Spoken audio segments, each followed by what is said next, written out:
আমরা কি চাঁদাবাজ মুক্ত দেশ চাই? আমরা কি ফ্ল্যাটে ফ্ল্যাটে চাঁদাবাজি চাই? আমরা কি রাস্তায় রাস্তায় চাঁদাবাজি চাই? আমরা কি রোডে রোডে চাঁদাবাজি চাই? আমরা কি নিরাপদ মুক্ত দেশ চাই? আমরা কি হুমকি মুক্ত দেশ চাই? আমরা কি তাহলে একজন সৎ ব্যক্তি চাই? আমরা কি একজন দ্বীন এবং আল্লাহর রাসূলের কথা বলে এমন ব্যক্তি চাই? তাহলে আমরা জাতীয় সংসদে যিনি আল্লাহ এবং আল্লাহর রাসূলের কথা বলবেন, যিনি দেলোয়ার হোসেন সাঈদীর মতো কণ্ঠ নিয়ে কথা বলবেন, এরকম ব্যক্তি যদি আমরা চাই, তাহলে আমরা জামাতে ইসলামের ক্যান্ডিডেটকে মাননীয় সংসদ সদস্য হিসাবে আমরা জাতীয় সংসদে দেখতে চাই। আমাদের তরতাজা রক্তের দামে এলো আজ ফাগুনের দিন। আমাদের তরতাজা রক্তের দামে এলো আজ ফাগুনের দিন।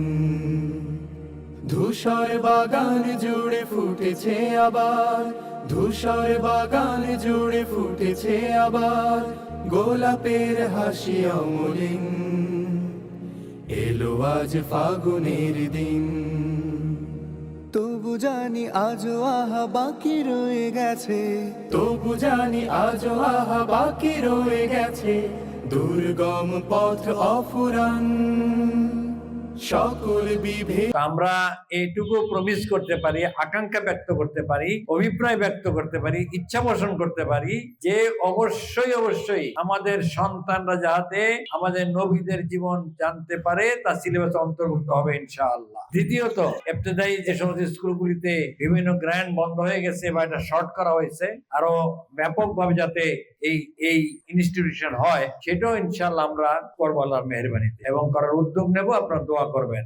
এক কথায় মোটা দাগে যত রকমের কল্যাণকর কাজ, ভালো কাজ তালিকা করে করে অগ্রাধিকারের ভিত্তিতে আমরা এগুলি করবো ইনশাআল্লাহ।